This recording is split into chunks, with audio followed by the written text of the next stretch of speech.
কাল ছিল পয়লা বৈশাখ। পয়লা বৈশাখের মেনু নিয়ে চলে এসেছি, খাসির মাংস। এবার প্রথমে খাসির মাংসটা ধুয়ে নুন হলুদ মাখিয়ে রেখে দিয়েছি। আলু কেটে নিয়েছি, পেঁপে কেটে নিয়েছি, পেঁয়াজ আর শুকনো লঙ্কা আদা রসুন বাটা বেটে রেখে দিয়েছি। এবার তেলে ফার্স্টে আলুটাকে ভেজে নিয়েছি, দেখতেই পেলে। তারপরে তেলের মধ্যে দিয়ে দিলাম পেঁয়াজ কুচানো। এবার পেঁয়াজ কুচানোটাকে একটু ভালো ভালো করে লাল লাল করে ভাজা করবো। আর এখন বুঝতেই পারছো, কাঁচা পেঁয়াজ ভাজলেও সেই কেমন কেমন লাগে, মানে মোটামুটি ভালো লাগে না। এরপরে দেখতেই পেলে আদা রসুনের পেস্টটা যেটা বেটে রেখেছিলাম শুকনো লঙ্কা দিয়ে দিয়ে দিলাম। তারপরে দিয়ে দিলাম টমেটো।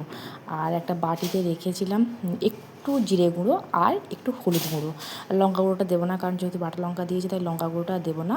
এরপরে সব মিশ্রণটা ওই মশলার মধ্যে দিয়ে দিলাম। তারপরে ভালো করে কষাতে থাকলাম। কষিয়ে তেলটা বেরিয়ে গেলে মশলা থেকে খাসির মাংসটা তুলে দিলাম।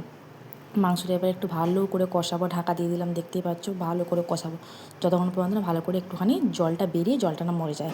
তারপরে এই পেঁপেগুলো দিয়ে দিলাম, যাতে মাংসটা একটু তাড়াতাড়ি সেদ্ধ হয়ে যায়। কারণ খাসির মাংস বুঝতেই পারছো একটু সেদ্ধ হতে একটু লেট হয়, তাই একটু পেঁপে দিয়ে দিলাম যাতে তাদের সেদ্ধ হয়ে যায়।